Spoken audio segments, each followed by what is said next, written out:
ಯಾವುದೇ ಒಂದು ಕಮಾಡಿಟಿ ಒಂದು ವಸ್ತು ಒಂದು ಶೇರ್ ಮಾರ್ಕೆಟಲ್ಲಿ ತುಂಬ ರೈಸ್ ಆಗ್ತಿದೆ ಅಂದಾಗ ಸ್ವಲ್ಪ ಸಾವಧಾನಿಸು.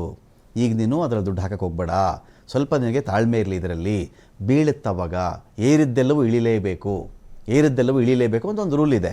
ಬಟ್ ನಮಗೆ ಟ್ರಂಪ್ ಆಗಲಿ, ಈ ಕಡೆ ಕ್ಸಿ ಜಿನ್ಪಿಂಗ್ ವಿಚಾರಗಳು ಬಂದಾಗ, ಯುಕ್ರೇನ್ ಬಂದರೆ, ಗ್ರೀನ್ಲ್ಯಾಂಡ್ ಬಂದರೆ, ನಾರ್ವೆ ಅಂತ ಬಂದಾಗ ಇದು ಏನು ಅಂತಲೇ ಒಂದು ಗೇಜಿಗೆ ಸಿಗ್ತಾ ಇಲ್ವಾ ಕೇಶವ್ ಸರ್ ನಮಗೆ? ಇಲ್ಲ, ಒಂದು ಎಲ್ಲ ಅಂಶಗಳಿಂದಲೇ ಅದು ಹೆಚ್ಚಾಗ್ತಾ ಇದೆ. ಒಂದೊಂದಾಗಿ ತಗೊಂಡ್ ಬರೋಣ. ಈಗ ನೋಡಿ, ಒಂದು ಪ್ರಮುಖ ಕಾರಣ ನನಗೆ ಕಾಣಿಸುವಂಥದ್ದು ಏನು ಅಂತಂದ್ರೆ, ಈ ಟ್ರಂಪಿನ ಹುಚ್ಚಾಟಗಳಿಂದ ಇದಕ್ಕೆ ಗೋಲ್ಡ್ ಮತ್ತೆ ಸಿಲ್ವರ್ ಬೆಲೆಗಳು ಹೆಚ್ಚಾಗ್ತಾ ಇದೆ. ಈಗ ಟ್ರಂಪ್ ಏನ್ ಮಾಡ್ತಾ ಇದ್ದಾರೆ, ಈಗ Denmark, Norway, Sweden, France, Germany, UK, Netherland list ಅಲ್ಲಿ ಏನೇನ್ ಸಿಗ್ತಾ ಇದೆ ಕಂಟ್ರೀಸ್, ಫಿನ್ಲ್ಯಾಂಡ್, ಎಲ್ಲದರ ಮೇಲೆ 10% ಇವಾಗ ಇಮಿಡಿಯೇಟ್ ಆಗಿ ಟ್ಯಾರಿಫ್ ಅನೌನ್ಸ್ ಮಾಡಿದ್ದಾರೆ ಶನಿವಾರ. ಆಮೇಲೆ ಇನ್ನ ಫೆಬ್ರವರಿ 1ರಿಂದ 25% ಹೆಚ್ಚಿಗೆ ಮಾಡ್ತೀನಿ ಅಂತ ಹೇಳಿದ್ದಾರೆ.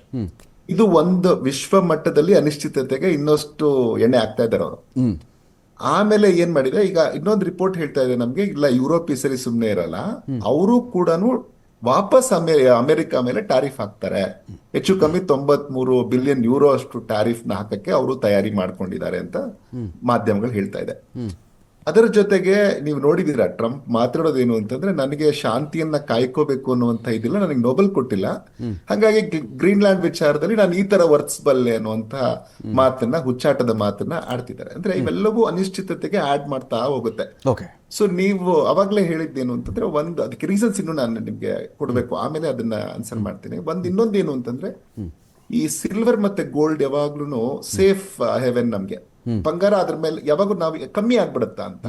ಇಲ್ಲಿವರೆಗೂ ನೀವು ನೋಡಿ, ಯಾವ್ದೋ 1-2 ಸರಿ ಅದನ್ನು ತುಂಬಾ ಕಡಿಮೆ ಆಗಿಲ್ಲ. ಇವೆಲ್ಲ ಏನಂದ್ರೆ ಮೇಲೋಗಿದ್ದೆಲ್ಲ ಕೆಳಗ್ ಬರ್ಬೇಕು ಅಂತ ಮಾತಾಡೋದು ಎಲ್ಲ ರೂಲ್ಗೂ ಅಪ್ಲೈ ಆಗತ್ತೆ. ಗೋಲ್ಡ್ ಸಿಲ್ವರ್ಗೆ ಅಷ್ಟು ಜಾಸ್ತಿ ಅಪ್ಲೈ ಆಗಲ್ಲ.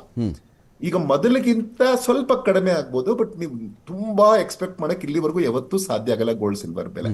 ಯಾಕೆಂದ್ರೆ ಈ ಅನ್ಸರ್ಟನಿಟಿ ಇನ್ನೂ ಜಾಸ್ತಿ ಆಗ್ತಾ ಇರೋದು. ಒಂದ್ ವೇಳೆ ಇದರಲ್ಲಿ ಈ ಎಲೆಕ್ಷನ್ಸ್ ಅಲ್ಲಿ ಮಿಡ್ ಟರ್ಮ್, ಅವ್ರಿಗೇನು ಎಲೆಕ್ಷನ್ಸ್ ಇದೆ ಇದ್ರಲ್ಲಿ ಅಮೆರಿಕದಲ್ಲಿ, ಆ ಸೆನೆಟ್ಗೆಲ್ಲ, ಆ ಟರ್ಮ್ ಅಲ್ಲಿ ಏನಾದ್ರೂ ಕಡಿಮೆ ಆದ್ರೆ, ಅವ್ರಿಗೆ ಅವ್ರ ಪಾರ್ಟಿದು ಕಡಿಮೆ ಏನಾದ್ರೂ ಆದ್ರೆ ಅವ್ರದ್ದು ಹುಚ್ಚಾಟಕ್ಕೆ ಕೊನೆ ಬೀಳ್ಬೋದೇನೋ. ಒಂದ್ ವೇಳೆ ಅಲ್ಲೂ ಜನ ಏನಾದ್ರೂ ಬಹುಮತ ಕೊಟ್ರೆ ಗೋಲ್ಡ್ ಇನ್ನೂ ಜಾಸ್ತಿ ಆಗತ್ತೆ ಅನ್ನುವಂಥದ್ದು ಮೊದಲನೇದು. ಇದ್ರ ಜೊತೆಗೆ ಏನು ಅಂತಂದ್ರೆ, ಈಗ ಸೆಂಟ್ರಲ್ ಬ್ಯಾಂಕ್ಗಳು ಕೂಡ ಹೆಚ್ಚು ಕಮ್ಮಿ ನಿಮ್ಗೆ 2000 ಕೋವಿಡ್ ನಂತರ ಎಲ್ಲ ಸೆಂಟ್ರಲ್ ಬ್ಯಾಂಕ್ಗಳು, ಅದರಲ್ಲೂ ನಮ್ ದೇಶನೂ ಸೇರಿಸಿ, ಆದ್ರೆ ನಾವು ಚೈನಾಗೆ ಕಂಪೇರ್ ಮಾಡಕ್ ಆಗಲ್ಲ, ಎಲ್ಲ ಸೆಂಟ್ರಲ್ ಬ್ಯಾಂಕು ಏನ್ ಮಾಡ್ತಾ ಇದಾರೆ ಅಂತಂದ್ರೆ, ಬಂಗಾರವನ್ನ ಹೆಚ್ಚು ಪರ್ಚೇಸ್ ಮಾಡ್ತಾ ಇದಾರೆ ರಿಸರ್ವ್ಸ್ಗೆ. ಹೆಚ್ಚು ಕಮ್ಮಿ ನಿಮ್ಗೆ ಅದೇನೆ 1500 ಟನ್ ಅಷ್ಟು ಗೋಲ್ಡ್ ನ ಅವರು ವಾರ್ಷಿಕವಾಗಿ ಹೆಚ್ಚು ಕಮ್ಮಿ ಆವರೇಜ್ ನಾನು ಹೇಳ್ತಾ ಇದ್ದೀನಿ, ಅಷ್ಟು ಪರ್ಚೇಸ್ ಮಾಡ್ಬಿಟ್ಟಿದ್ದಾರೆ. ಈಗ ಮೊದಲಿಗೆ ಹೋಲಿಸಿದ್ರೆ ನೀವು ಅಷ್ಟು ಪರ್ಚೇಸ್ ಮಾಡ್ತಾ ಇದ್ದಾರೆ, ಅಂದ್ರೆ ಓವರ್ ಆಲ್ ಎಲ್ಲಾ ದೇಶಗಳ ಸೆಂಟ್ರಲ್ ಬ್ಯಾಂಕ್ ಸೇರಿ.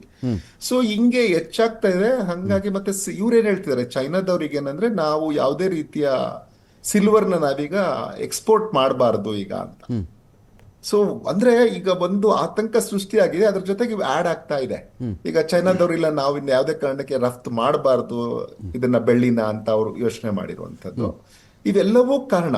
ಇನ್ನೊಂದೇನು ಅಂತಂದ್ರೆ, ಇಂಟ್ರೆಸ್ಟ್ ರೇಟ್ ಕಟ್ ಮಾಡ್ತಾರಂತೆ ಅಂತ. ಇದರಲ್ಲಿ ಅಮೆರಿಕದಲ್ಲಿ US ಟ್ರೆಜರಿ ಇಂಟ್ರೆಸ್ಟ್ ರೇಟ್ ಬಡ್ಡಿ ದರಗಳು ಕಡಿಮೆ ಮಾಡಿದ್ರೆ ಏನಾಗುತ್ತೆ ಅಂತಂದ್ರೆ, ಅವಾಗ ಆಟೋಮ್ಯಾಟಿಕ್ ಆಗಿ ಇನ್ವೆಸ್ಟ್ಮೆಂಟ್ಸ್ ಎಲ್ಲನೂ ಬೇರೆ ಕಡೆಗೆ ಹೋಗುತ್ತೆ, ಯಾವ್ದು ಸೇಫ್ ಹೆವೆನ್ಗೆ ಹೋಗುತ್ತೆ. ಹಂಗಾಗಿ ಮತ್ತಷ್ಟು ಜನ ಗೋಲ್ಡ್ಗೆ ಅಲ್ಲೂ ತಗೊಳ್ತಾ ಇದೆ.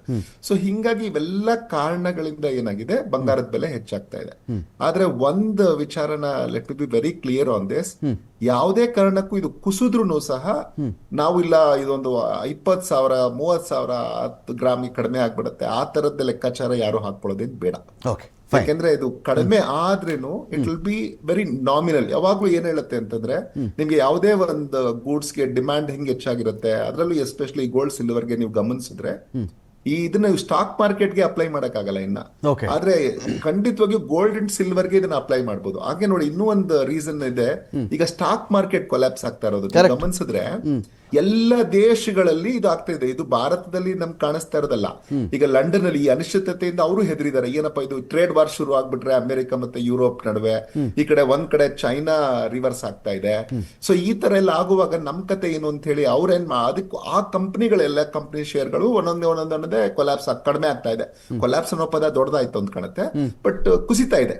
ಈ ಕುಸಿತ ಇರೋದ್ರಿಂದ ಏನಾಗತ್ತೆ, ಈಗ ನೀವು ಲಂಡನ್ ಸ್ಟಾಕ್ ಮಾರ್ಕೆಟ್ ಅನ್ನ ಗಮನಿಸಿದ್ರೆ, ಇವತ್ತು ಆಗ್ಲೇ ಅದು ಡಿಪ್ ಆಗಿ ಆಗಿರೋದನ್ನ ಗಮನಿಸಬಹುದು. ಯುರೋಪಿನ ಬಹುತೇಕ ಜರ್ಮನಿ ಇರ್ಬೋದು, ಫ್ರಾನ್ಸ್ ಇರ್ಬೋದು, ಎಲ್ಲ ಸ್ಟಾಕ್ ಮಾರ್ಕೆಟಿನ ಮೇಜರ್ ಇಂಡಿಕೇಟರ್ಸ್ ಏನಿದೆ ಅಂದ್ರೆ ಮೇಜರ್ ಕಂಪನಿಗಳೇನಿದೆ ಅವುಗಳ ಶೇರು ನಮಗೆ ಡೌನ್ ಆಗ್ತಾ ಇರೋದನ್ನ ಕಾಣಿಸ್ಕೊಳ್ತಾ ಇದೆ. Okay. ಸೊ ಈ ಎಲ್ಲ ರೀಸನ್ಸ್ ಏನಾಗಿದೆ ಗೋಲ್ಡ್ಗೆ ಪುಷ್ ಸಿಗ್ತಾ ಇದೆ. ಸೊ ಒಂದೇನು ಅಂತಂದ್ರೆ ಜನಸಾಮಾನ್ಯರು ಏನ್ ಮಾಡ್ಬೋದು ಅಂದ್ರೆ ಅವ್ರ ಹತ್ರ ಸೇವಿಂಗ್ಸ್ ಇದ್ರೆ let them invest in gold. ಅದನ್ನು ಇಮಿಡಿಯೇಟ್ ಆಗಿ ಜೆವೆಲ್ರಿ ತಗೊಂಡ್ಬಿಡ್ತೀನಿ ನಾನು ಹೋಗಿ, ದಟ್ಸ್ ನಾಟ್ ಫೇರ್ ಎನಫ್. ಅವರು ಆ ತರದ ಒಂದು ಗೋಲ್ಡ್ ಇದ್ರನ್ನೇ ತಗೊಂಡ್ರು, ಬಾಂಡ್ಸ್ ತಗೋಬಹುದು, ಇಲ್ಲ ಅಂತಂದ್ರೆ ಅದರದ ಬಿಸ್ಕೆಟ್ ಗಳನ್ನ ತಗೊಳ್ಬಹುದು. ಆದ್ರೆ ಸಣ್ಣ ಸಣ್ಣ ಅಮೌಂಟ್ ಇದ್ದಾಗ ಏನು ಮಾಡಕ್ಕಾಗಲ್ಲ. ನನ್ ಚಿಕ್ಕ ಅಮೌಂಟ್ ಇದೆ, ನನ್ಗೆ ಬಿಸ್ಕೆಟ್ ಸಿಗತ್ತಾ ಅಂತ. ಸೊ ಬಟ್ ಇಲ್ಲ ಅಂದ್ರೆ it's better to stay away. ಯಾಕೆಂದ್ರೆ ಇದು ಏನಾಗತ್ತೆ, ನಾವು ಅನ್ಕೊಳ್ತೀವಿ ಇಲ್ಲ ಅದು ಇಲ್ಲ ನಾಳೆ ಇನ್ನೂ ಹೆಚ್ಚಾಗ್ಬಿಡತ್ತೆ, ಖಂಡಿತ ಹೆಚ್ಚಾಗತ್ತೆ. ಹಂಗಾಗಿ ನಾವು ಹಾಕೊಂಡಾದ್ರೂ ಹೋಗಕ್ಕಾಗತ್ತೆ. ಇನ್ನೂ ಹೆಚ್ಚಾದ್ರೆ ಇದೆಲ್ಲ ಇದೆ. ಒಂದು ಎಮೋಷನಲ್ ರೀಸನ್ಸ್ ಇದೆ, ಒಂದು ನಮ್ಮ ಕಲ್ಚರಲಿ ನಾವು ಗೋಲ್ಡ್ ಕಡೆಗೆ ಒಲವಿದೆ, ಇವೆಲ್ಲವೂ ಸರಿ ಇದೆ.